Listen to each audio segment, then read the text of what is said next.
आप सभी को जोहार, नमस्ते, गुड मॉर्निंग। तो आप सभी को कैसे हैं? आशा करते हैं आप लोग अपने अपने घरों में सुरक्षित होंगे, अच्छी रीति से पढ़ाई कर रहे होंगे। तो आज का जो करंट अफेयर का जो सेशन है वो 11 मार्च से लिया गया है। 11 मार्च को जितने भी महत्वपूर्ण घटनाएं हुई हैं और उन सारी घटनाओं में जो सबसे महत्वपूर्ण घटनाएं हैं जो प्रतियोगिता परीक्षाओं के लिए बहुत ही महत्वपूर्ण है, उन सारी घटनाओं को मैं आपके समक्ष प्रस्तुत करने जा रहा हूं। तो आप लोग बने रहिए जेके स्टडी चैनल के साथ, और जो लोग नए हैं उन लोगों से अपील है कि वो लोग ज़रूर से ज़रूर इस चैनल को सब्सक्राइब कीजिए, क्योंकि मैं इस चैनल के माध्यम से आप सबों को करंट अफेयर प्रस्तुत करने का प्रयत्न करता हूं। और जितने लोग भी हैं आपसे भी ये भी आग्रह है कि वीडियो को ज़रूर से लाइक कीजिए, वीडियो को शेयर कीजिए, ठीक है, जिसके द्वारा मैं मोटिवेट हो सकूं और भी अच्छी तरह से प्रेजेंटेशन करने के लिए। ठीक है, तो ज़्यादा देर ना करते हुए आज के सेशन को शुरू करते हैं। तो सबसे पहला है,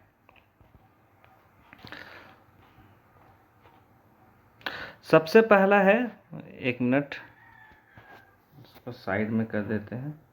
ठीक, तो सबसे पहला, हाल ही में किस राज्य को भूमि रिकॉर्ड डिजिटलीकरण में शीर्ष स्थान दिया गया है?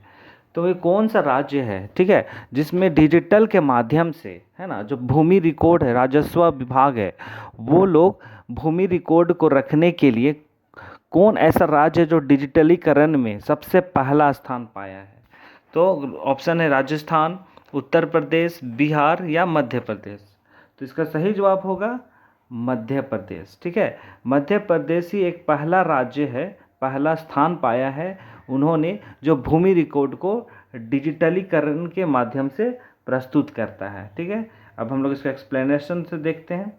इसमें बोलता है, नीचे देखिएगा, मध्य प्रदेश को भूमि रिकॉर्ड डिजिटलीकरण में शीर्ष स्थान दिया गया है। इसके बाद, है ना, पहला स्थान तो आपका मध्य प्रदेश हो गया, है ना, और दूसरा स्थान है पश्चिम बंगाल, उड़ीसा, महाराष्ट्र और तमिलनाडु। तो इन्हें भी आप लोगों को याद रखना है। ठीक है, और यह निष्कर्ष दो पहलुओं के आधार पर आया है। इसमें भूमि रिकॉर्ड के डिजिटलीकरण डिजिटलीकरण का रिकॉर्ड करना और इस रिकॉर्ड की गुणवत्ता पर गौर किया गया है। ठीक है, और यह आकलन NCAER के भूमि रिकॉर्ड और सेवाओं को सूचकांक 2021 से, माफ कीजिएगा, 2020 से 21 में किया गया है। ठीक है, तो आप लोगों को याद रखना है कि ये जो रिकॉर्ड है ना, किस माध्यम से किया गया है, और पहला स्थान कौन है, दूसरा स्थान कौन है, तीसरा स्थान कौन है, इन सारी चीज़ों को भी आप लोगों को याद करना है। ठीक है, तो अगला हम लोग अब चलते हैं।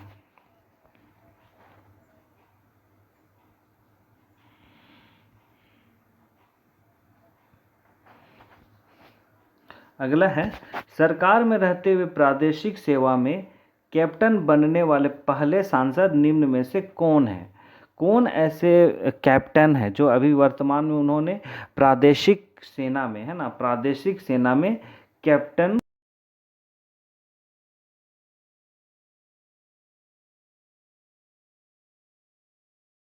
अनुराग ठाकुर, मनोज तिवारी, रमेश बिधरी या गौतम गंभीर। तो कौन हो सकता है?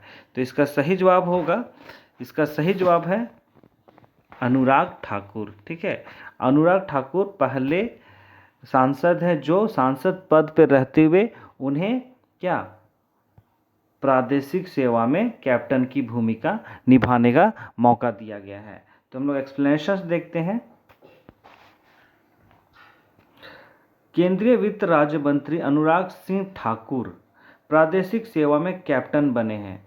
वह इससे पूर्व लेफ्टिनेंट के पद पर सेवारत थे। ठीक है, ये भी आपको याद रखना, लेफ्टिनेंट भी बन चुके हैं। और अनुराग ठाकुर देश के ऐसे पहले सांसद बन गए हैं जो बतौर सांसद सेना में रेगुलर कमीशन ऑफिसर में कैप्टन बने हैं। ठीक है, तो इन बातों का आपको याद रखना है कि ये पहले सांसद हैं जो सांसद रहते हुए वे प्रादेशिक सेना में कैप्टन की भूमिका निभाने वाले हैं, और वे पहले, इससे पहले लेफ्टिनेंट के पद पे कार्यरत थे। इन बातों को याद रखना है। तो आगे चलते हैं।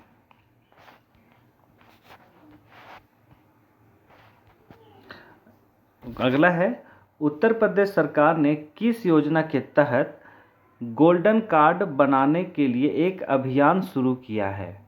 तो ये कौन सा जो गोल्डन कार्ड योजना बनाया है, योजना नहीं, गोल्डन कार्ड बनाया है, तो वो किस योजना के लिए ये गोल्डन कार्ड बनाने की योजना प्रारंभ की है उत्तर प्रदेश सरकार ने? तो ऑप्शन है प्रधानमंत्री ग्रामीण आवास योजना के लिए, प्रधानमंत्री जन धन योजना के लिए, प्रधानमंत्री गरीब कल्याण योजना के लिए, या आयुष्मान भारत योजना के लिए। तो इसका सही जवाब होगा आयुष्मान भारत योजना। ठीक है, आयुष्मान भारत योजना के लिए उत्तर प्रदेश सरकार ने ये गोल्डन कार्ड बनाने की योजना प्रारंभ की है। ठीक है, तो इसका एक्सप्लेनेशन देखते हैं।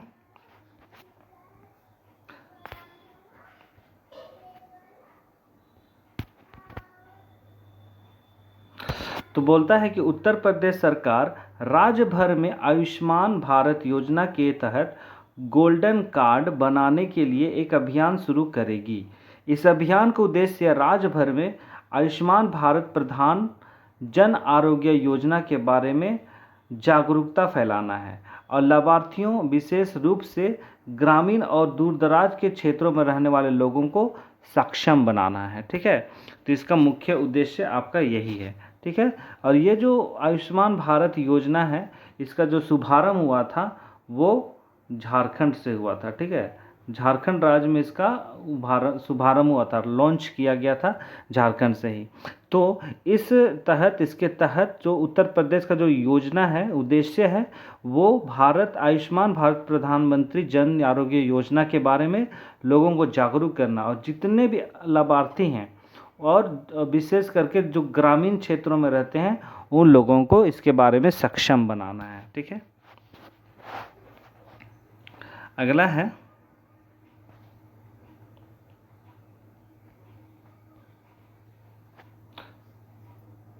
भारतीय रेलवे द्वारा यात्रा के दौरान सभी प्रकार के प्रश्नों, शिकायतों और सहायता हेतु जारी हेल्पलाइन नंबर निम्न में से क्या है? तो ये एक हेल्पलाइन नंबर भारतीय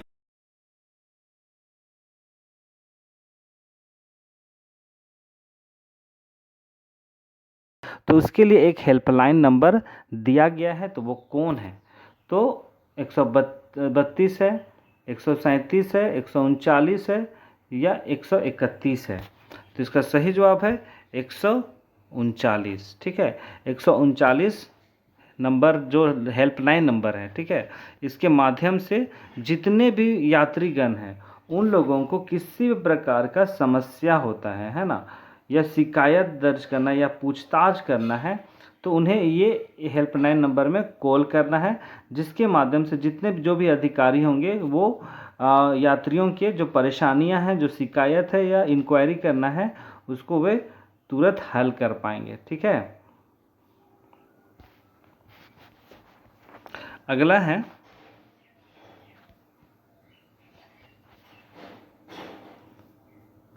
तीरथ सिंह रावत। ये नाम को याद रखिए। तीरथ सिंह रावत ने हाल ही में किस राज्य के 10वें मुख्यमंत्री के रूप में शपथ ग्रहण किया है?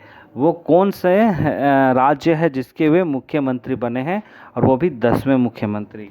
तो ऑप्शन देखिए, पंजाब है, उत्तराखंड है, कर्नाटक है, या उत्तर प्रदेश है? तो इसका सही जवाब क्या होगा?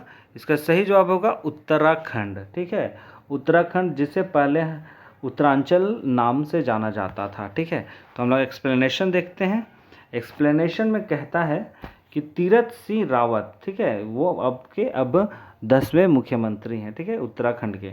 तो वे 10वें मुख्यमंत्री के रूप में शपथ ग्रहण किए। इसके साथ पिछले 4 दिनों में प्रदेश में चल रही राजनीतिक उथल पुथल पर पूर्ण विराम लग गया। तीरथ सिंह रावत 2000 में उत्तराखंड के प्रथम शिक्षा मंत्री चुने गए थे। ठीक है, और इसके बाद साल 2007 में उत्तराखंड के प्रदेश महामंत्री बन चुके थे। यह उत्तराखंड भाजपा के प्रदेश अध्यक्ष भी रह चुके हैं। वे फरवरी 2013 से दिसंबर 2015 तक उत्तराखंड बीजेपी के अध्यक्ष भी रह चुके हैं। कौन? तीरथ सिंह रावत। ठीक है, तो इन बातों को याद रखना है। अगला है डास्टलिक। ये चीज़ है डास्टलिक, भारत और किस देश के बीच एक सैन्य अभ्यास है। डास्टलिक है जो ये एक सैन्य अभ्यास है, दो देशों के बीच में ये सैन्य अभ्यास चल रहा है जिसे डास्टलिक कहते हैं। ठीक है, तो वो कौन सा देश है? नेपाल है, उज्बेकिस्तान है, चीन है या रूस है? तो इसका सही जवाब होगा उज्बेकिस्तान। ठीक है, उज्बेकिस्तान के साथ भारत और माने ये दोनों देश मिलके एक डास्टलिक सैन्य कार्यक्रम चलाए हैं जो सैन्य अभ्यास है। तो इसके माध्यम से दोनों देश सैन्य अभ्यास कर रही है। ठीक है, तो इसको हम लोग समझते हैं।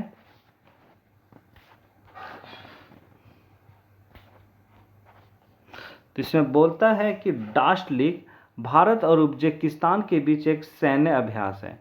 संयुक्त सैन्य अभ्यास डास्टलिक का दूसरा संस्करण है। ठीक है, और यह उत्तराखंड के चौबटिया में शुरू हुआ है।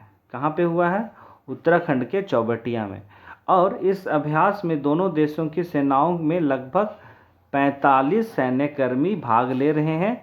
और इस संयुक्त सैन्य अभ्यास का पहला संस्करण नवंबर 2019 में ताशकंद में आयोजित किया गया था। ठीक है, ये जो डास्टलिक है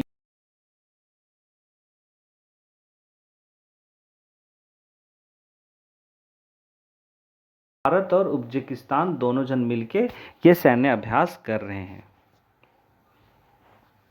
तो आज का सेशन यहीं पे समाप्त होता है। तो आप लोगों को अगर वीडियो पसंद आया है, सेशन पसंद आया है, तो आप लोग ज़रूर चैनल को सब्सक्राइब कीजिए, बेल आइकन को ज़रूर प्रेस कीजिए और वीडियो को लाइक कीजिए, वीडियो को शेयर कीजिए और कुछ भी सुझाव हो वो कमेंट के माध्यम से करिए। ठीक है, तो आज के सेशन को यहीं पे समाप्त करते हैं। जो भी आज हमने देखा है वो काफ़ी महत्वपूर्ण है, हर एक बातों में, हर एक क्षेत्रों में, हर एक प्रतियोगिता परीक्षाओं के लिए काफ़ी महत्वपूर्ण है। तो कल मैं फिर आपके समक्ष एक नए करंट अफेयर को लेकर आऊँगा। तो आप लोग बने रहिए इस चैनल के साथ और ज़रूर इस वीडियो को पसंद कीजिए, लाइक कीजिए और जितने भी नए हैं वो लोग ज़रूर चैनल सब्सक्राइब कीजिए। ठीक है, तो आज के वीडियो को मैं यहीं पे समाप्त करता हूँ, सेशन को यहीं पे समाप्त करता हूँ और कल फिर मैं एक नए सेशन के साथ आपके समक्ष आता हूँ। तब तक के लिए आप लोग अपना ध्यान दीजिए, पढ़ाई कीजिए और अपना घर वालों का भी ध्यान दीजिए। बहुत बहुत धन्यवाद।